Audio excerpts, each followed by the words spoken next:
Welcome back, everybody, as I struggle to get this clip on my shirt. There we go. We're back here at SSL Premiere. We had one of the tensest and closest TVT matchups between Alive and Maru. You were not kidding when you thought that was going to be the highlight match of the night. It definitely has been so far. Yep, we'll see if these next two deliver. SOS has actually had a surprisingly good record here in this tournament. You know, playing one best of 3 a week is kind of his style, you know, to play short matches, really well prepared. He's got unique ways of approaching the game, whether it's cheese or some sort of different type of strategy that the world hasn't seen yet. And he's really gotten away with quite a lot in this tournament, but very well prepared. The teammate of Maru, only team left standing here in Korea on Jin Air. ByuL 4-3. Most people considering him the favorite to win this one, just because he's been playing really well recently and he plays a more standard game going into this best of 3. Expect him to win it, but I feel like if he does, it will be a 2-1. SOS will sneak one away, as he's been doing throughout this tournament. It's kind of what SOS does. Even if he loses, he makes it close because he sneaks a game away from you.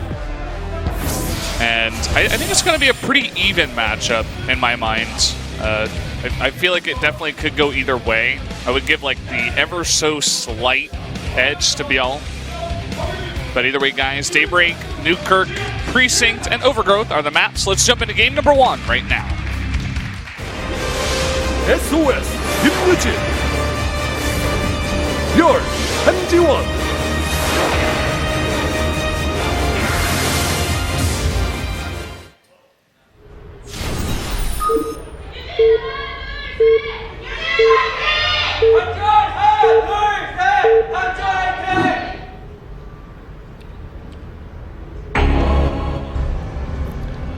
Fly better fly.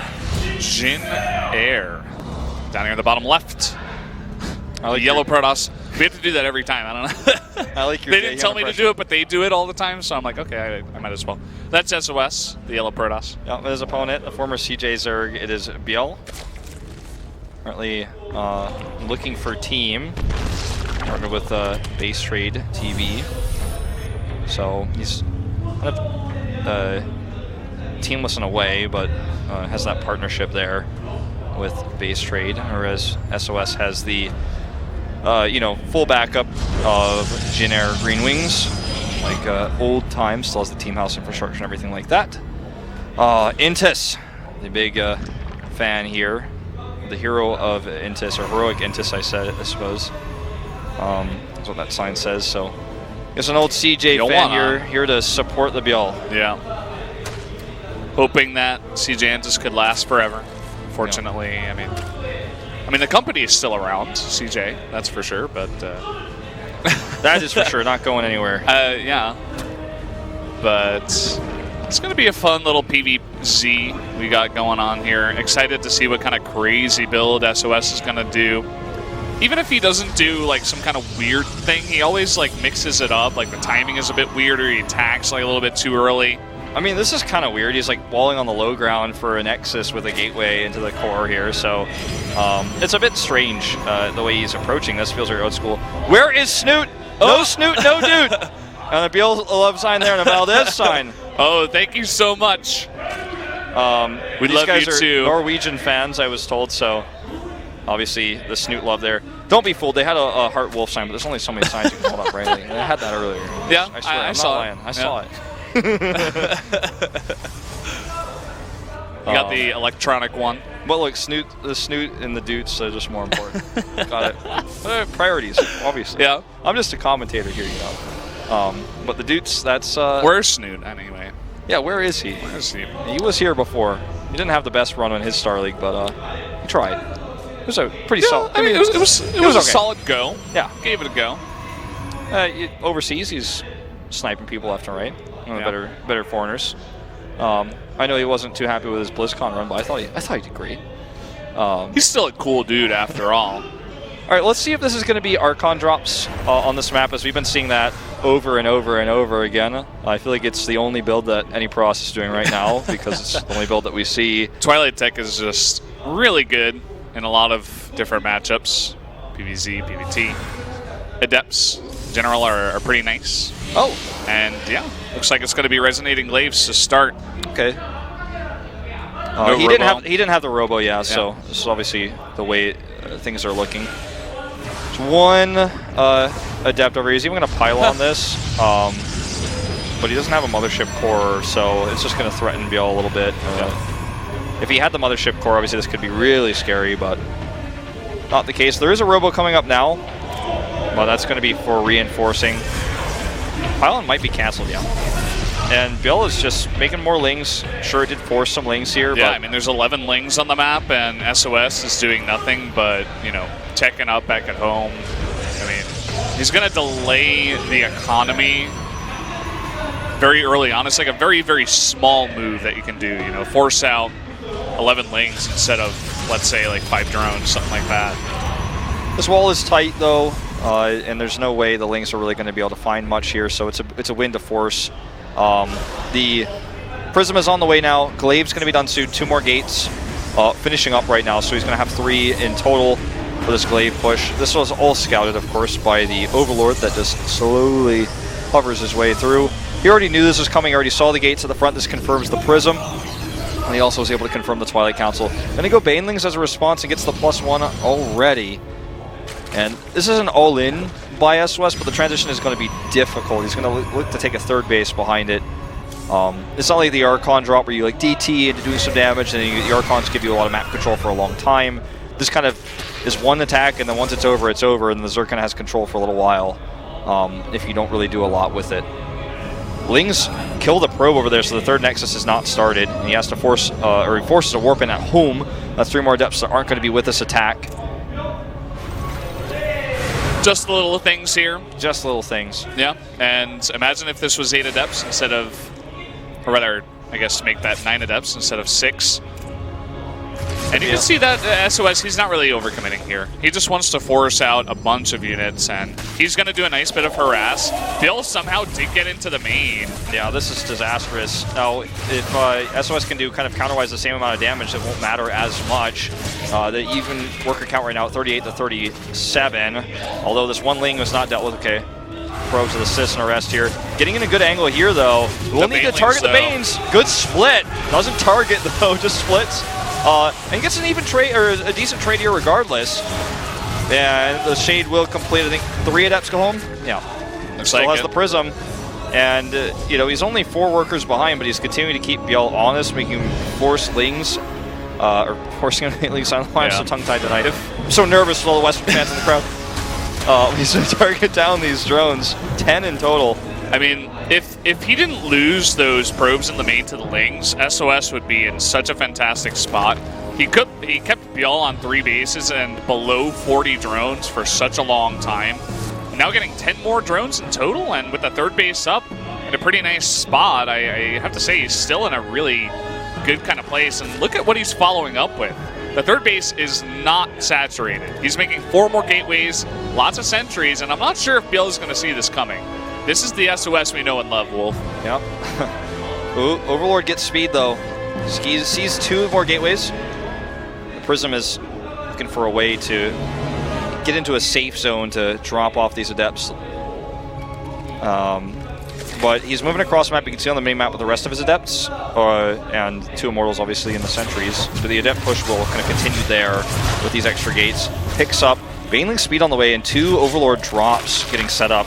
Just going to try to defend this with Banes alone. On creep, this is going to be really strong, especially once speed finishes. And, you know, yes, Banes don't do well against Immortals, but they will do very well against the Adepts, of which en masse are coming out here. A few more sentries to help against this. The force fields are going to have to be really clutch, and he's going to drop on top of this army. So these drop Overlords are for to avoid the force fields and just get right in onto the meat of this. Here we go. It starts. It's happening. Force fields already. Man. Really sick force fields. So much of the Zerg army. But look at the Lings on the left side. Going to snipe a couple of those sentries. The Banelings being raining down here onto the sentries. No more force fields here. Yeah, he needs a bigger warp in. He needs another warp in. He needs to pick up these Immortals as well. He does pick them up. He's microing them. Well, there's just so many Lings here. Banelings coming from the left side, and this looks like it is held. Well, he's going to do some tricky micro here. Even saves some of those Banelings that were coming in. He didn't even need that Baneling speed. Immediately starts Aspire. Yeah, he knows that the anti-air is quite limited with how this has played out. And We see the Temple Archive coming up now, so he can make the transition out of this, but ByuL can now just drone up fairly easily. His queen's not in a position to deny this Warp Prism, which is a little bit unfortunate, but he can drone up fairly easily and then take a 4th base. He has that macro hatch in the main, which helped him spam all these links out. You can see the efficiency here is definitely in ByuL's favor, the cheap links versus the expensive Protoss units. Obviously, SOS isn't out of this yet, but he is going to have to realize the Muta switch is coming. And that's the big scary next step here. Stalker's in position. This drop should get shut down. Well, Baneling's like, please! Probably should have just blown up on the Stalkers there. Ling's here to deny this Prism from stopping the 4th base. And I don't believe SOS has realized the Mutas are there. It looks like he almost wants to just do another push with the Archons. He can drop the Archons as well to continue to harass. Spire's done now. ByuL can make about 6 Mutas in total. Once he banks up a few more resources. He's got plenty of extra Overlords. 110 of 152 right now. And he's just going to make them when he can. He just spent a lot of Larva on Lings and drones. Yeah. 3 Mutas. Yeah, starting with the 3. We'll see if he commits to any more, even. I mean, we've seen sometimes Zerg players are like, okay, I just want 3 to shut down Warp Prism Harass. Yeah. And just to make sure, especially on this map, Daybreak, because those drops into the main, man, it's just so brutal. It's pretty unbelievable. And you can see that he does switch out of the Muta just production here. Only makes 3. Kills an Observer with that. Scouts the 4th base. ByuL very proactive on the map. This Protoss army is very powerful, very well built here, but this is just a massive amount of Banelings. He has to have the Archons in the front. He has no sentries, not a single one. So the Archons and the Immortal are really going to have to do the soaking here, and they're in good position to do so. Adepts at the back, but this is just such a large Zerg army here. Mutas as well. And this is looking like it is going to be shut down hard once more. Totally GG. GG, ByuL. Very convincing game number 1 win here. Takes a bit of damage early on to the heavy harassment of SOS, but then says, hey, you want to go for a follow-up push? I'll be ready, and I'll crush it very hard. He'll clean your clocks. Yes. It's very clean, actually. He's clean them. As the all Zerg. spiffy. Yeah. Kind of interesting. Well, we're going into Newkirk Precinct now. We're going to a 2-player map. Looking at ByuL's results in this tournament, he took a 2-1 over Zest. Did take that 0-2 loss to Patience, but his Zerg versus Protoss looks to be good. His defense against Zest's Archon drops, for example, looked really solid, whereas SOS has looked a bit shaky in this matchup, but I feel like this could be a 2-0 if SOS just continues to kind of do these obvious, well-telegraphed pushes, because ByuL has every answer, this time with the Banelings. They just had too much. Stop that from snowballing out of control. Yeah, we were favoring ByuL coming into this one. He's looking good so far. We'll see if he can close it out with our first 2 of the night, or will SOS tie it up? SOS 김유진 ByuL 한지원.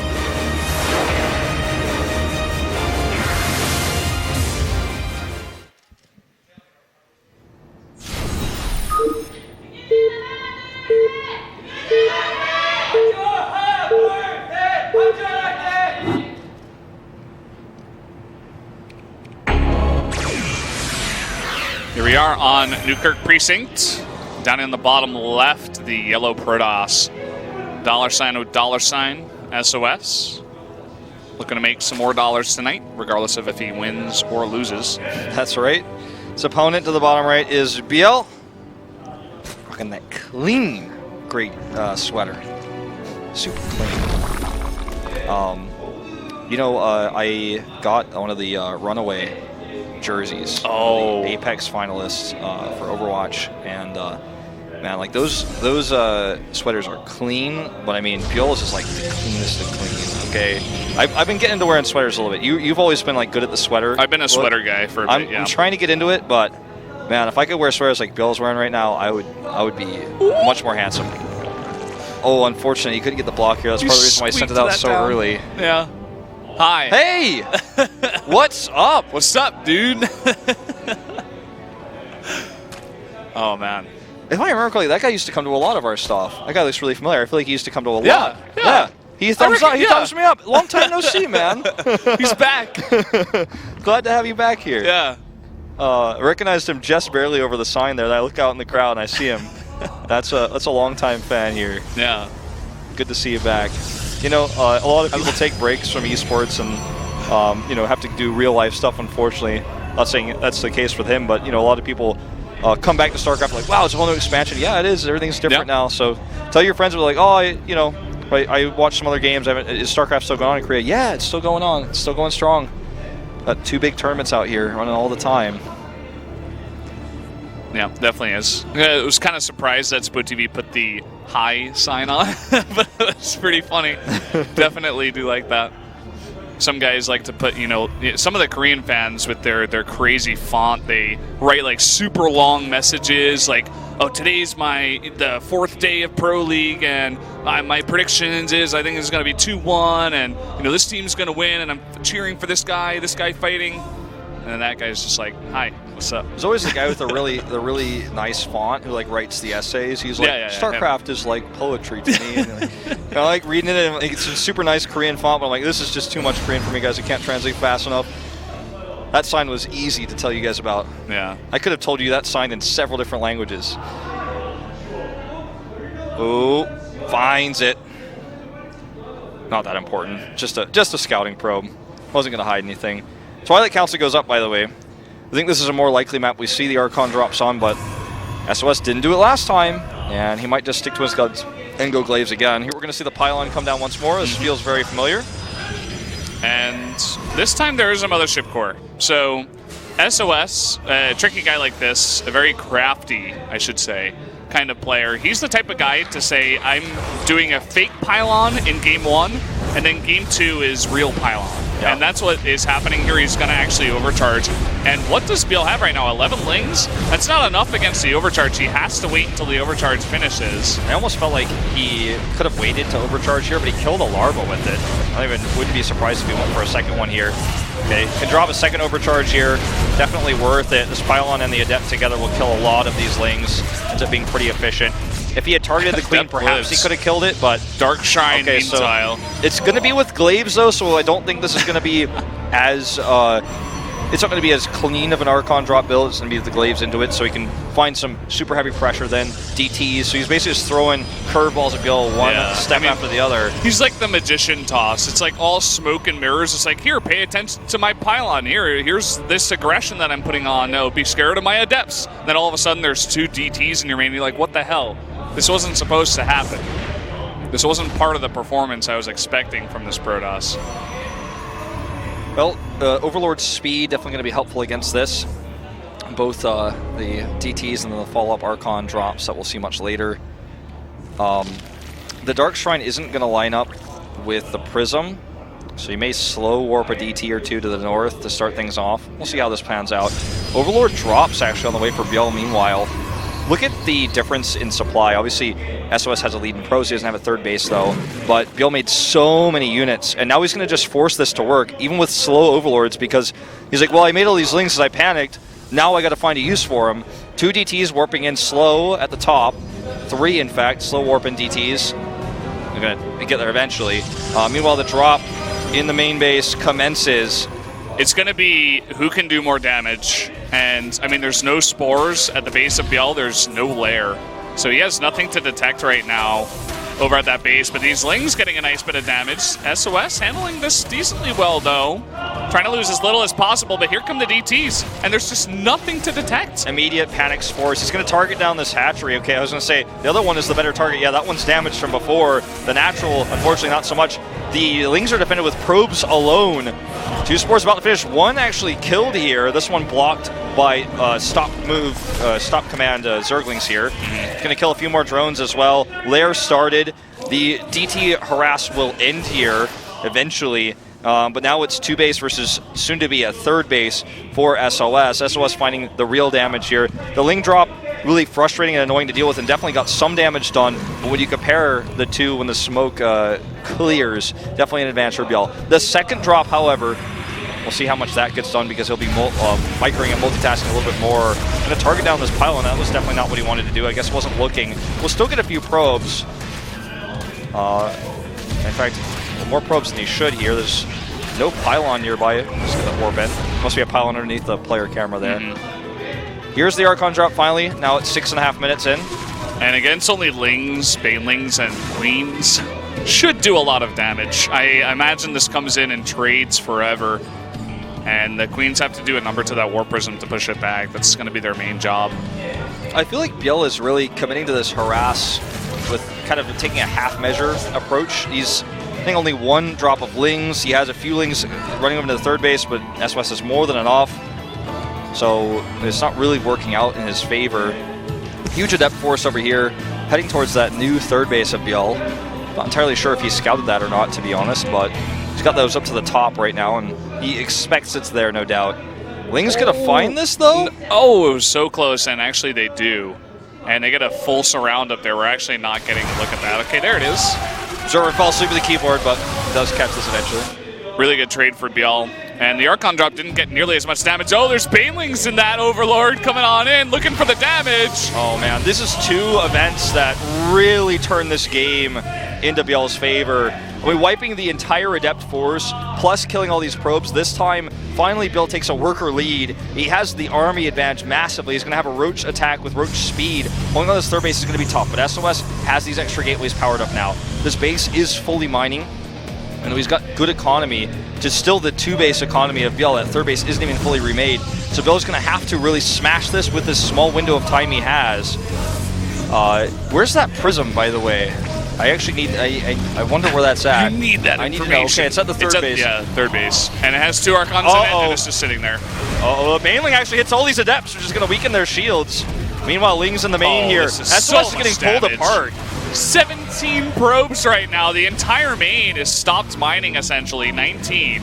And only one Ling died, by the way. Yeah. One Ling for 19 probes. Pretty good. Damage those Adepts as well. ByuL needs to get that third base mining, but I feel like he could almost just crash through with Roaches here.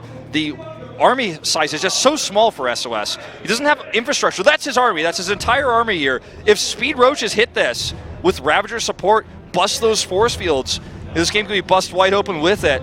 But if he gives SOS the time to rebuild his army, absolutely can come back here. The Archon drop going to do a number on these units. He's going to keep his army home because of this. This is why this Warp Prism is so important. That's why I wanted you to show me earlier, because I was wondering if it died, because the fact that it's alive changes this game so significantly. It's going to stop this Overlord drop as well. So two big things here for SOS. The Prism's still alive. You can see it just barely on the edge of the minimap there. Right to the top right of the third base of ByuL.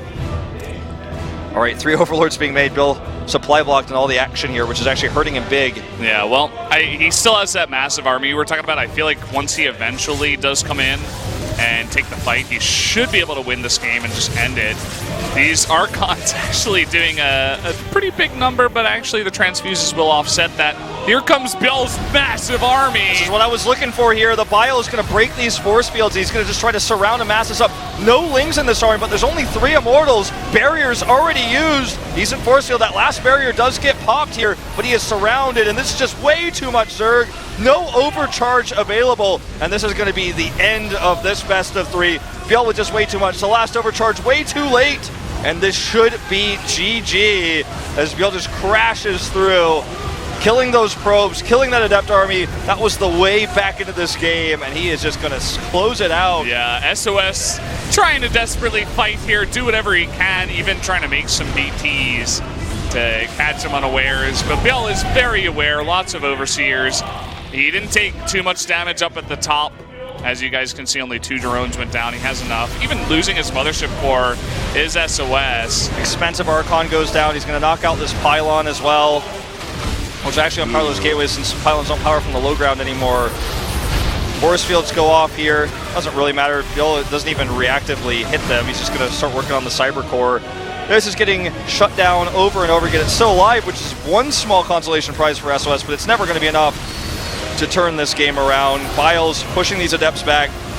It's basically pure Ravager here, so it's going to eventually get pushed back, but it doesn't matter. Man, the Jin Air players tonight, they just do not want to GG out of these games. No. It's like, you know, the Jin Air SC2 team sticking together as these players want to stick into these games. GG finally called in all caps, and ByuL will take the first 2-0 of the night very convincingly here against our crafty Protoss SOS. There you have it.